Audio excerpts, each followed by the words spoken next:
The content you're about to hear may be graphic in nature. Listener discretion is advised.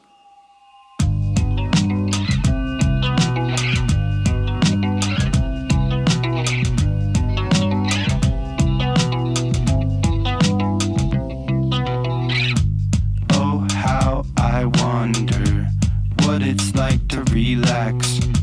See the sky down under. Hope my plans collapse. Oh, how I'm under the surface of my tears, falling down asunder the meaning of my years.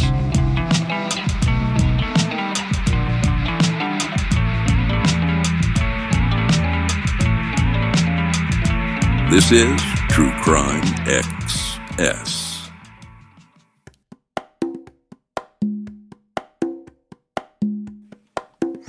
So, using your timeline, where we left off when we were last talking about this is in June of 2023.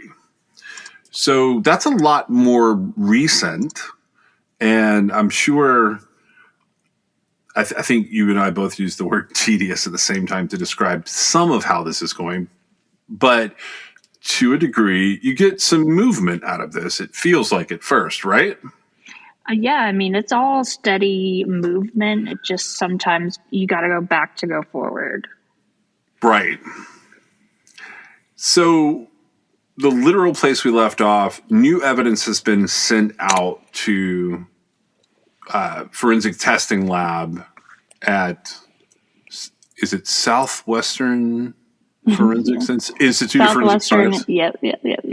Institute of Forensic Science, because you use a lot of abbreviations, just throwing that out there. No, you're fine.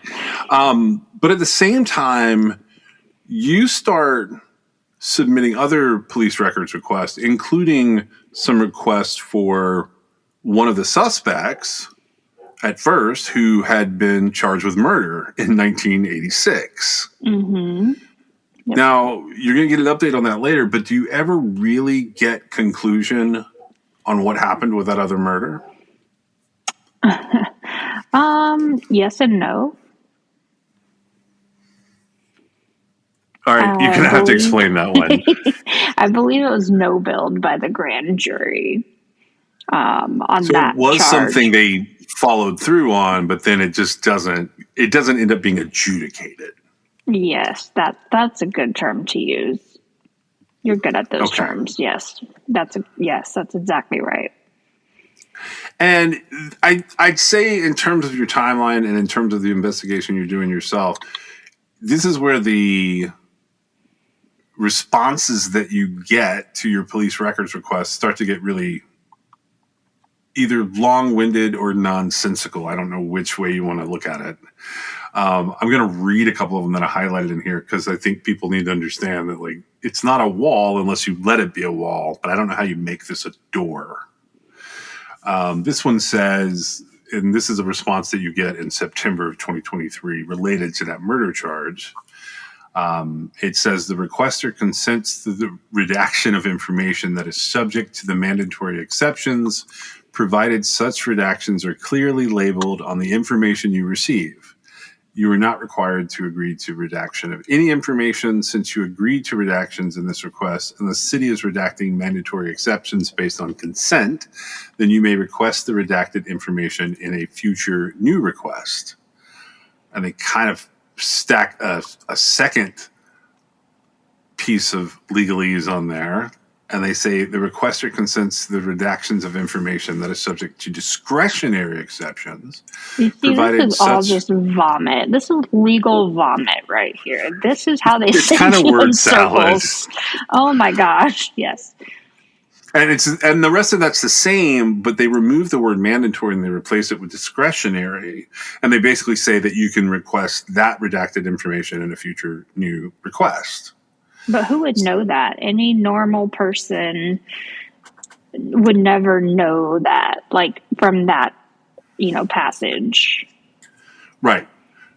I mean, it's basically a polite blow off to explain why you get pages full of black ink.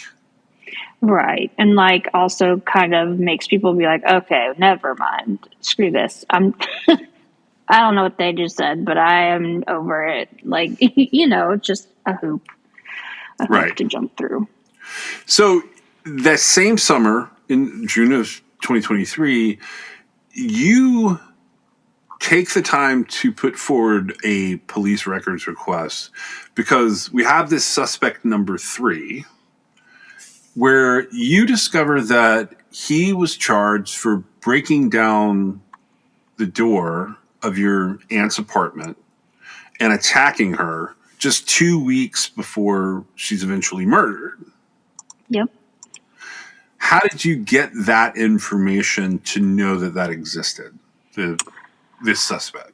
Well, when I had spoken with the DA's office, they had told me there were a couple of official suspects, and this individual was one of them. And they had mentioned in our conversation that this person had been in trouble for, I can't remember what they said exactly. This was a few years back, but they said something about him, not assaulting her, but at her house or something. I can't remember how they worded it, but I just kind of made a mental note of it and started digging some more because they gave me his name. And so that's enough.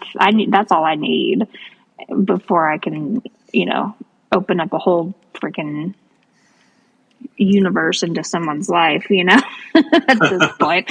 And so, I started, request. Then that's really a big trick in all of this is I'm always simultaneously and continuously, even now, like ongoing, I'm always requesting records in the background of all of this, like nonstop, for any and everything I can think of. I'm trying to build a timeline and a map that maps each suspect somewhere on a map in Dallas around this time frame, just to kind of visualize it and see, who's by who's interacting with who, what crowd they're in, what's going on in their lives during this time period, for me to get a better understanding of the bigger picture.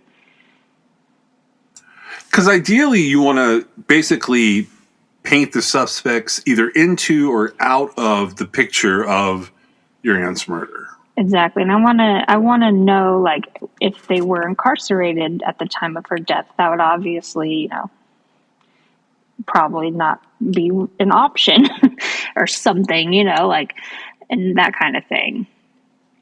You've essentially turned yourself into a police detective at this point. I am well aware. And speaking of police detectives, so you get good news in June that there's a detective on the case, there's this evidence that's found, but then everything doesn't go perfectly with this new detective. And by mid-June, he accidentally emails you instead of emailing the district attorney's office liaison that he was speaking with. And that email includes a paragraph complaining about your behavior. By name. Mm-hmm. By name. The quote that you put in the timeline says, "Sorry to cause you trouble. Catrina is being very difficult and saying you told her things that I don't believe to be true. She's also stating you have documents we do not, and I want to make sure that's not the case. I spoke with someone in the office who stated that was not the case, but I'm following up with you just in case." Clearly, that alone shows that they obviously believe what I'm saying. Otherwise, they wouldn't be questioning it to make sure of clarification outside of what I'm saying, for one. And for two, I mean, I did tell them, I was like, I do not think you guys have the same records as the other departments do, because you guys both tell me different things and you know nothing about this and vice versa. And you guys, there's no way you guys have the same records. And that's what he was referring to, is that I was telling him there's no way they have the same records because they don't tell me the same things about the same thing. Like, it doesn't, right. It's just not the same.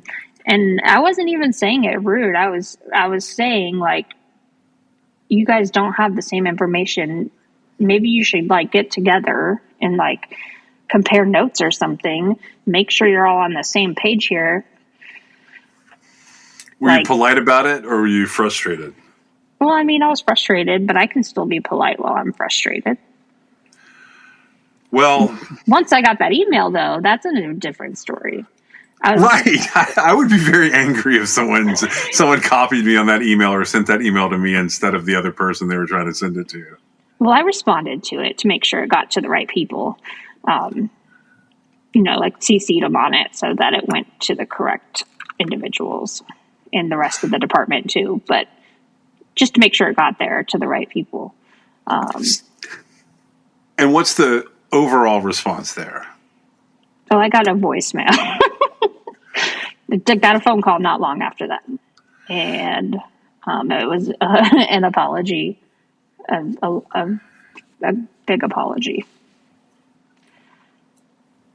And that he did not mean any disrespect for that. Yes, absolutely it is. Well, I mean, the first time I read it, I was kind of like, okay, maybe he's like bothering them, because like he could have just blown it off, and honestly, I think that would have been more disrespectful than what he did say. But I am glad that he at least expressed it, because to some degree, expressing something like that is a better response than ignoring you. Does that make sense? I'm not even like mad at that one. Like and it's crazy. I've never heard his name ever mentioned again around DPD.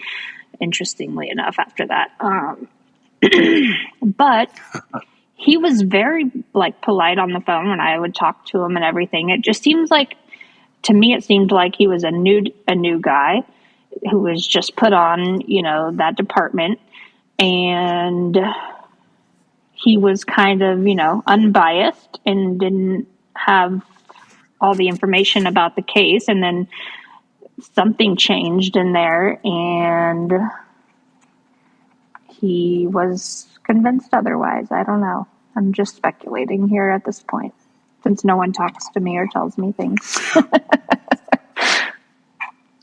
Right. So by June 29th of 2023, you do get a case update. And that case update that you put in your timeline says that it appears there's some type of ligature or tie on the top of the sheet that she has wrapped around the neck. There is also some type of very loose cloth ligature or binding on the neck directly on the skin. Autopsy reports that there is a white cloth belt loosely around the neck. Due to the state Catherine was found and there being no hyoid fracture or external injury, it is unknown whether or not strangulation was what caused her death. And that's important for a number of reasons, even though it doesn't get you closer to the cause of death. That's good information for sure. And it's something that you had pictured at one point. Oh, yeah. Well, I didn't know there were. It's funny how this escalates, because the autopsy is specifically stating there's one belt. Now there's two. Like now it's just changed to two belts, one on the skin directly and one around her neck over the sheet, which is interesting. Right. Because one seems to be binding to keep the sheet on her body, but the other has the potential to be some version of the murder weapon. Right. Or something, yes. Or maybe even a distraction from what it could be, considering the hyoid bone isn't broken. However, obviously it's not always broken in strangulation deaths, to be fair, either. Correct. But as for the fall of 2023, the next really interesting entry that you have, you say that Sergeant Jerry Girdler responds to, I think, your inquiry about DNA testing results, right? Mm-hmm. Yep. Okay. He says, we received the report from our lab. Below are excerpts from the report, results and conclusions, and it's got a little space under this, results and conclusions. It says the DNA obtained from sample 1.1.1.1, which is a sample from her sweater. It consisted of the X chromosome gender marker only. There were no conclusions or comparisons that will be made with regard to that sample. And then That's frustrating because I feel like, to me, at first, I read that as that was a woman's DNA. So we're not even considering it as a possible profile for a suspect. right, because it's got the X chromosome, so there's no XY going on there. Right, but it still could be. I don't understand why we're ruling that out. You never know. At least to test it against Catrina's Exactly. familial DNA. Right. So mine. Yes. Right. So that's where I was headed with that. Like, basically you could provide And I exclusionary. I have, yes. And then it references a CODIS entry. It says there's no CODIS eligible DNA profile that has been obtained from the tested samples. And he points out that Detective Clark submitted the hair sample to a different lab, which is better equipped to conduct a requested test. And then he says we're still waiting on the results from that examination. Which never came. Yeah. So that's how 2023 kind of ended.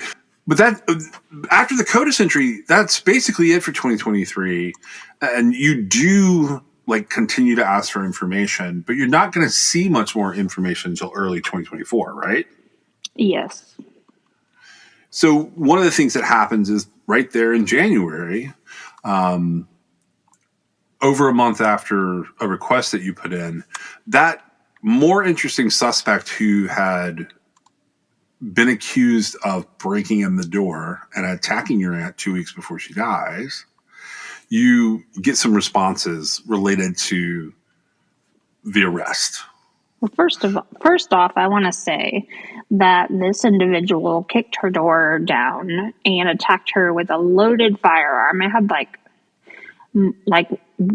at least 5 or 9, I think they said, live loaded rounds ready to go in the chamber of that gun, for one, which says some interesting things to me because she wasn't shot. That wasn't what she died from. I don't know if they took the gun or if they had another one at all or anything like that, but to me, that doesn't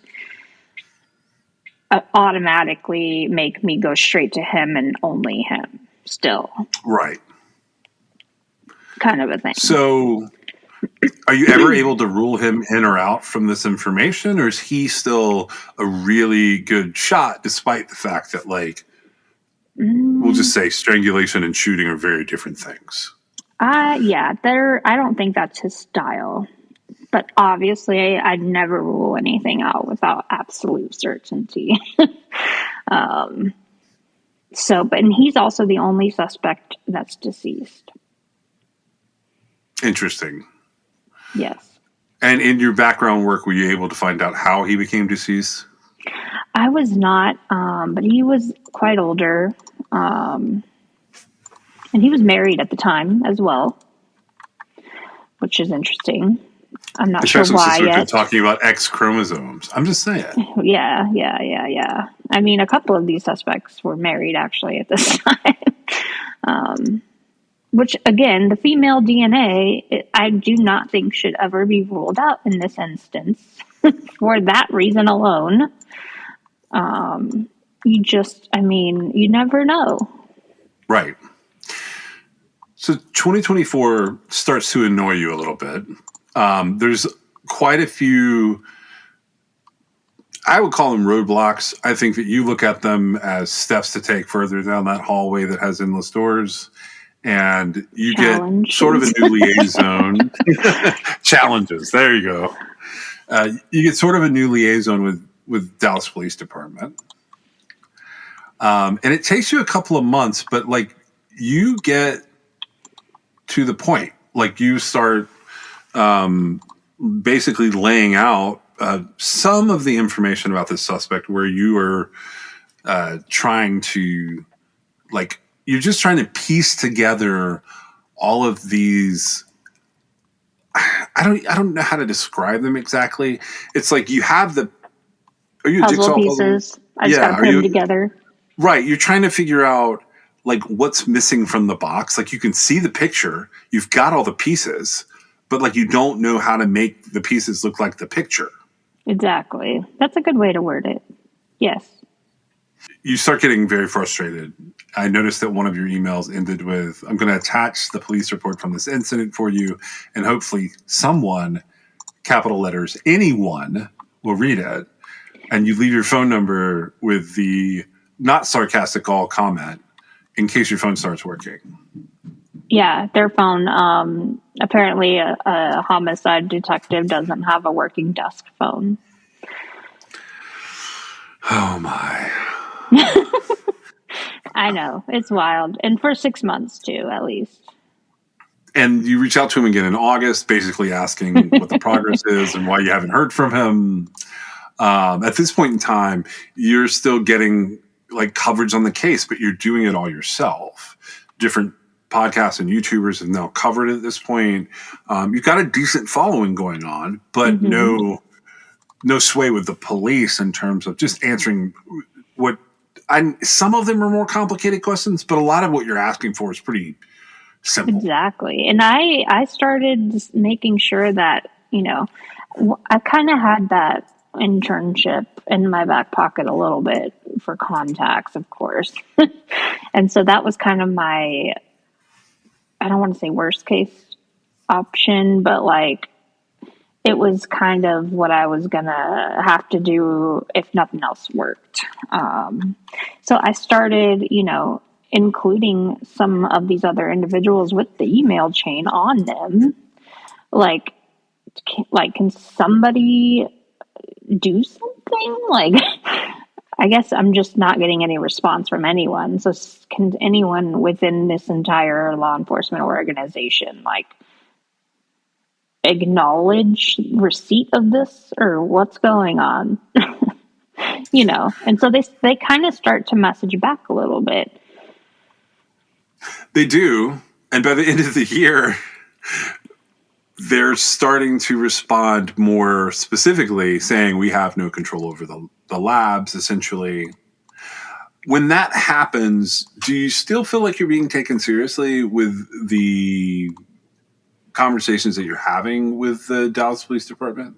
It feels like they're almost taking it too serious in the sense of they seem like, in my opinion, I'm pretty good at reading people in these situations, and it seems to me like maybe they're just afraid of legal action at this point, and they want to avoid it at all cost by avoiding me at all cost.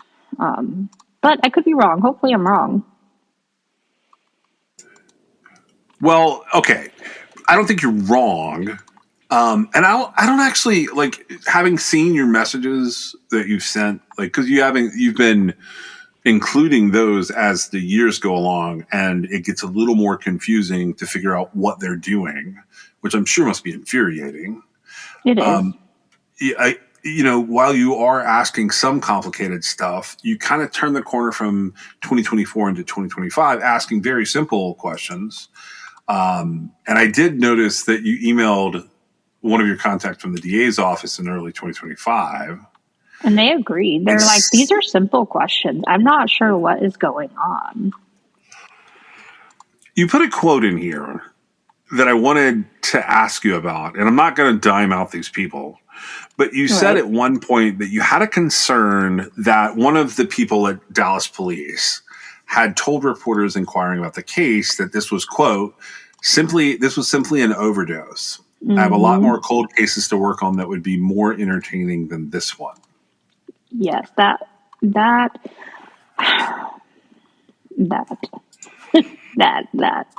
yes, that. Continue.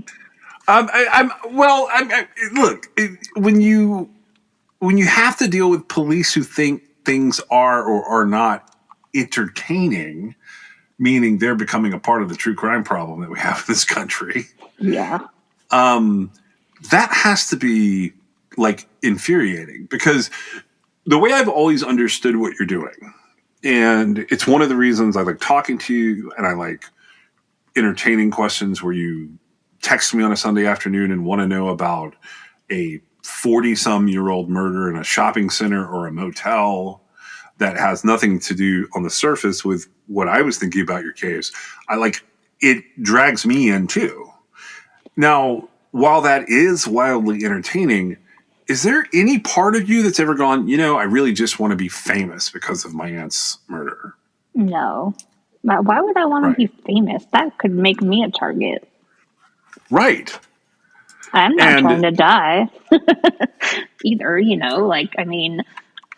and that's the problem here is that it kind of, it is a risk. right. It is a risk, and I really had to consider that before I ever even got into this. It was a huge, huge decision that I had to make very early on, and it was to proceed and go all in, like just all or nothing. There was no in between for me, and then I had to, consider those instances, whether it would possibly put me in danger or my family, or make me a target, and what it would take away from me at the end of each day, or energy, or parenting responsibilities, my career, whatever the case is. But then the more I thought about it, it kind of already does. Anyway. Right. In a less formal way, even if you do nothing, it is still going to be eating up your emotional and intellectual resources. Yes, and there's just no way to not think or put it out of your mind at this point. And besides, I'm pretty stubborn sometimes, most times. And so I'm just not going to let someone willingly and knowingly get over on me like that. It's an insult to my intelligence at this point.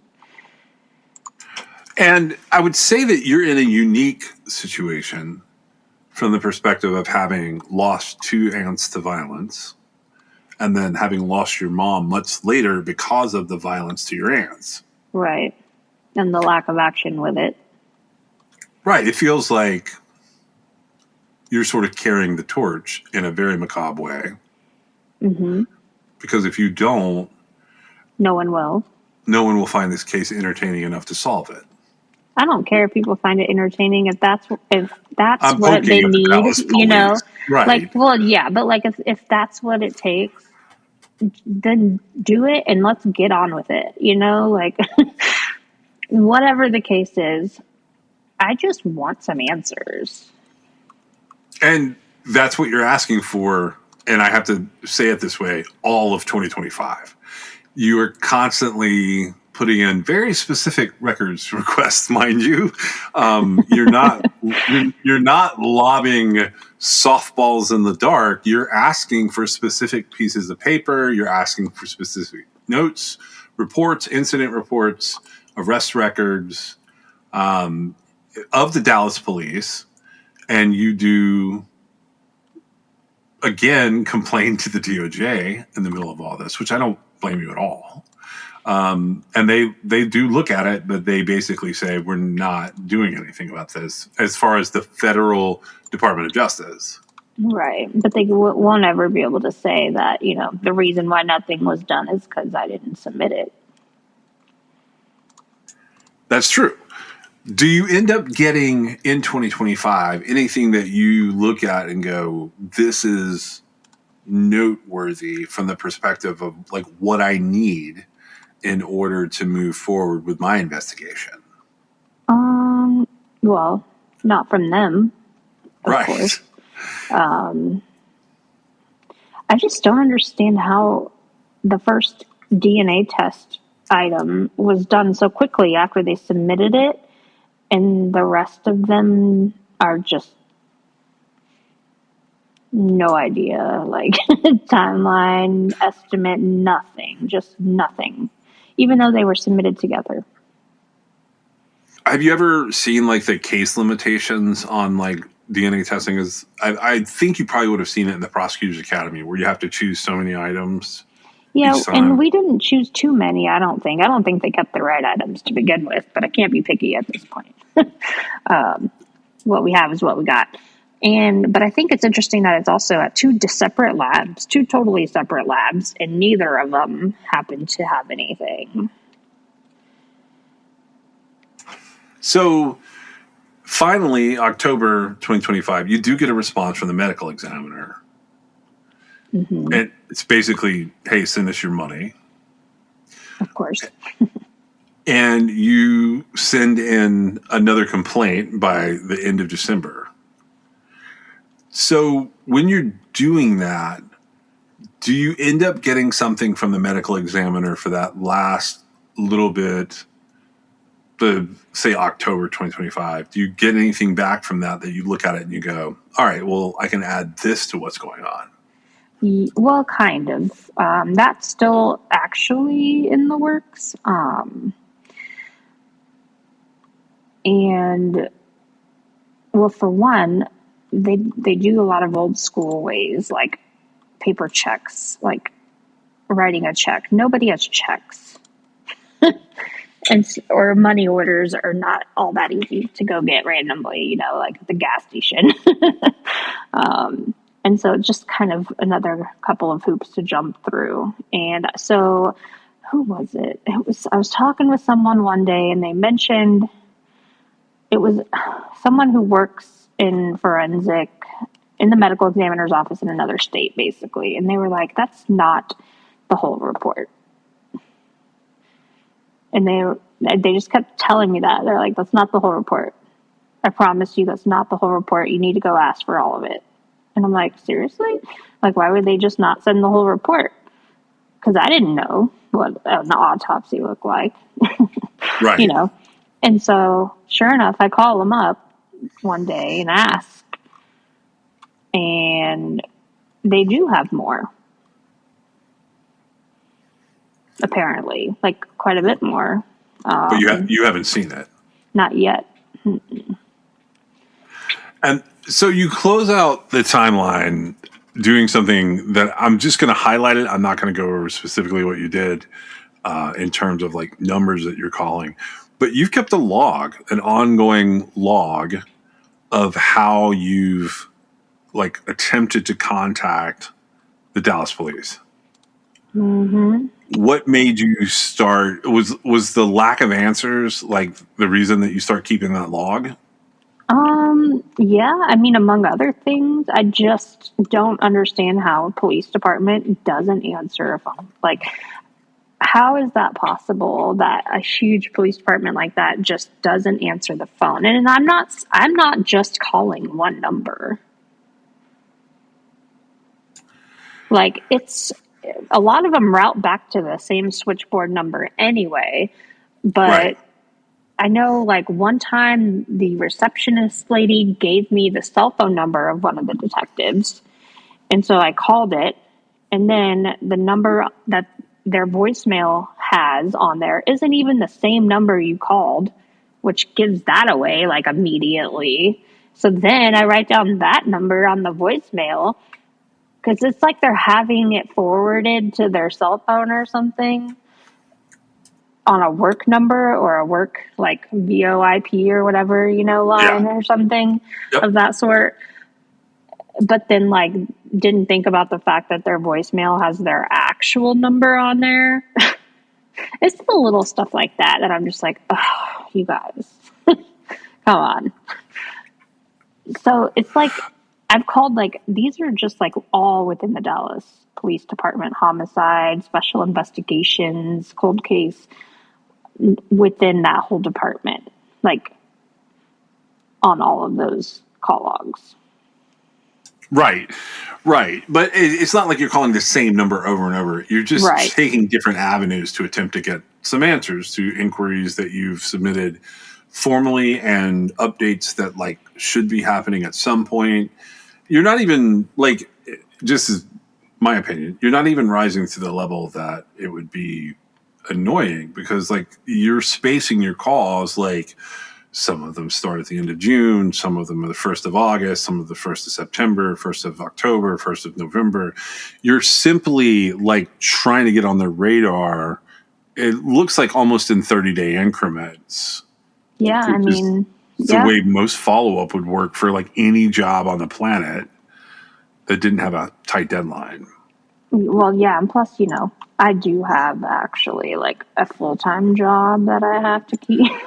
And a family. During the week and stuff. And so I don't really have that much free time in like during business hours that I can actually, like, if I didn't work, sure, I would probably be very annoying, I'm sure, to them. It's probably a good thing I don't live in Dallas, really. They would see your smiling face quite a bit. Exactly. And it's not even just like, it's just, I just need like somebody to like answer the phone and tell me there's nothing rather than just ignore it, you know? Yeah.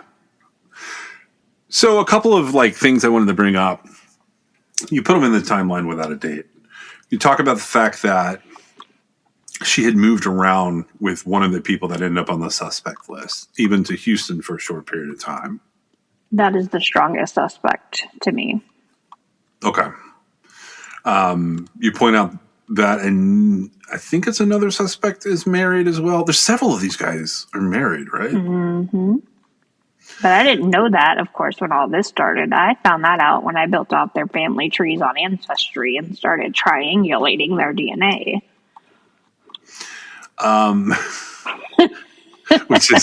Which is just another one of those doors. Right. Like in public records, like if you sync them all together, they'll work for themselves in the background and like really start building out like information for you. Like it's one of the most useful resources that a lot of people have no idea is out there and works the way that it does. It's wild. Right. It's wild. You also point out that Catrina had been interested in real estate. Mm-hmm. And she had become a licensed realtor for Kansas. Like her state boards in Kansas were done. She moves to Dallas, but from what you've been able to find, she never pursues that career once she's in Texas. Right. And she actually passed all those exams in like half the time as well, which was interesting. I think one of the most fascinating things you included in here is how Catherine, your aunt, became Catrina. And that was that she had been working at a country club in the Dallas area, and there were Hispanic ladies, Latinx ladies, whatever the appropriate term is, that were working there. Mm-hmm. And they started calling her Catrina, and it stuck. Yeah, and also my grandmother, so my aunt's mom, was also Catherine. I'm not sure why them older generations like named everyone in the generational like to follow after themselves exactly. But that is kind of frustrating when you're building out family trees, especially. But I think she just wanted it to be different from everyone else. So then my mom responds by naming me after her, of course, but that's a different story. But that's the reason I brought it up here, is because that simple thing of wanting to stand out and then getting a nickname that did stand out became your whole life. Mm-hmm. Well, and everyone, in the family didn't really want to talk about it. It wasn't up for discussion. And my mom was not about it. That was the way she had made it so no one could forget her, was by naming me after her. So they had to say her name all the time. I was going to say, so you end up like, it's sort of a double-edged sword because it's in honor of her, but at the same time, it's a constant reminder of everyone's worst memory of their life. Yeah. Yeah. And then you close out your timeline having done a tremendous amount of research into a couple of the different suspects where you've been tracking them in terms of their addresses and where they lived when and their cars. Where does all of this stand right now for you? Well, I'm always quite a few steps ahead of where I say I am, to be fair.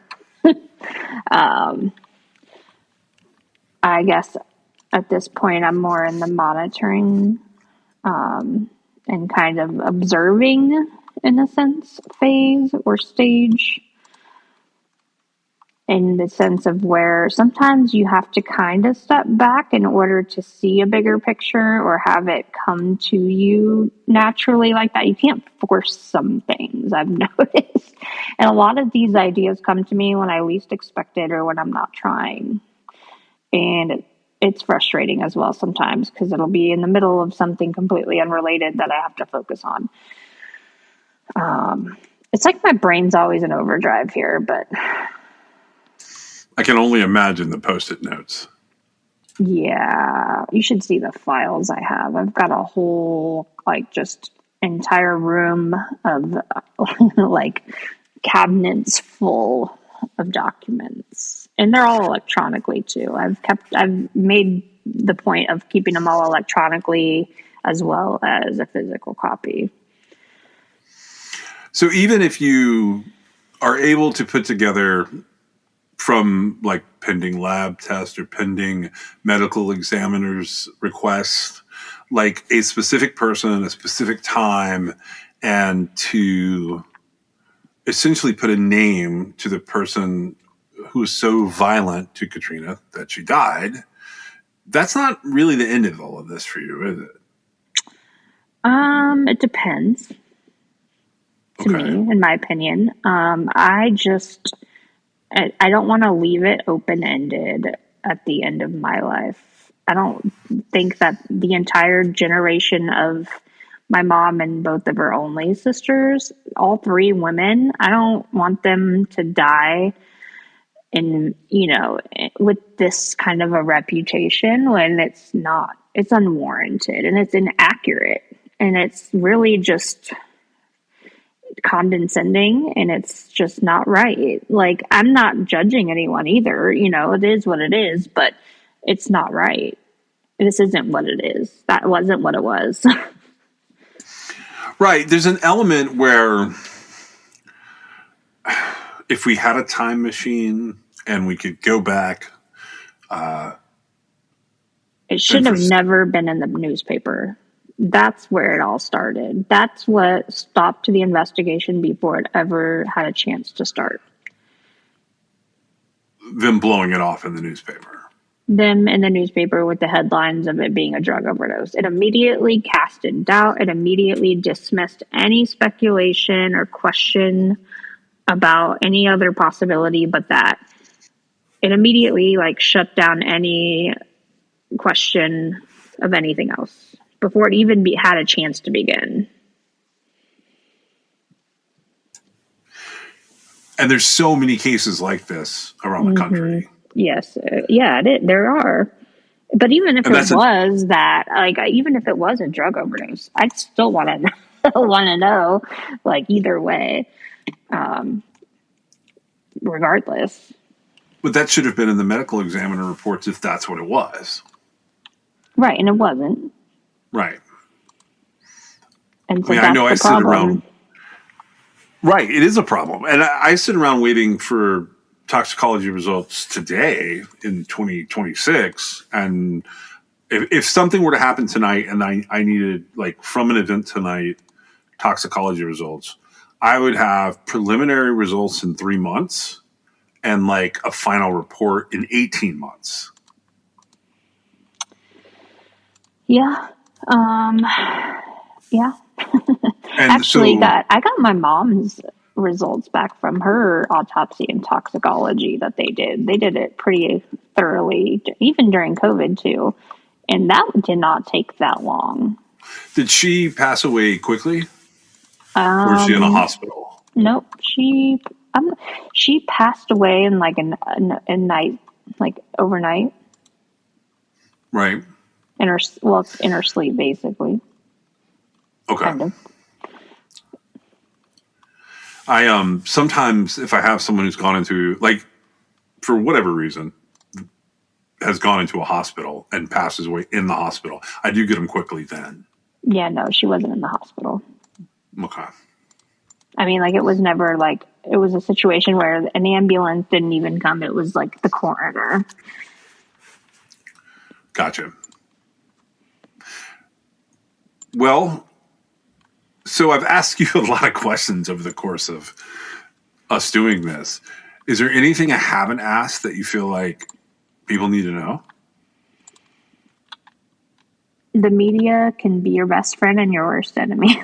Don't misreport things that you don't know are accurate until you know they're accurate. Is that going back to the drug overdose headline? Absolutely, it is.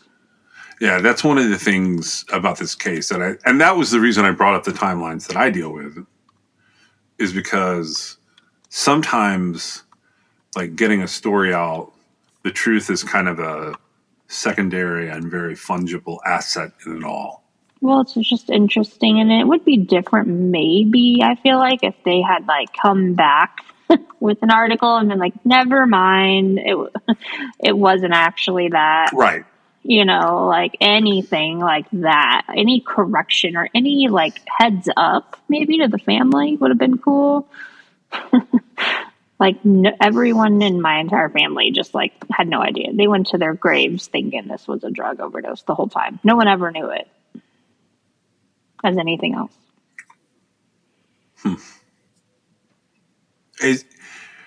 And I bring this back up because there's a lot of families that are potentially in your position out there. Many, do you yeah. Do you have any advice for them going through this situation? Don't give up. If there's a will, there's a way. Just because one door closes doesn't mean another one can't open in the future. And it might be in the most unconventional ways. And you might have to get creative and resourceful. But if you want it bad enough, you'll find a way. You'll find an open door. Mm-hmm. Well, I appreciate you sharing your story with me. And, like, I am hoping that 2026 is the year that you get answers to at least 3 of the big questions in terms of what happened to your aunt. And hopefully some of that will come from the lab results. Hopefully. Yes. You know, I wish there was a way to check directly. With the lab? Mm-hmm. Yeah, having that buffer there is kind of a difficult thing when the buffer is non-communicative. Exactly. Yep. Special consideration was given to True Crime Excess by LabrottieCreations.com. If you have a moment in your favorite app, please go on and give us a review or a 5-star rating. It helps us get noticed in the crowd. This is True Crime XS. You fall like the stars. I break things like guitars. Thick skin, no scars. We're in trouble, we took it too far. I don't want to go, but it's 'cause I'll disappoint ya. It's all I've ever dreamed of, something I cannot let go of. I hate the competition, this culture's like a gym, and I lost the motivation to get fit in your expectations. True Crime Excess is brought to you by John and Meg. It's written, produced, edited, and posted by John and Meg. You can always support True Crime Excess through Patreon.com, or if you have a story you'd like them to cover, you can reach them at TrueCrimeAccess.com. Thank you for joining us.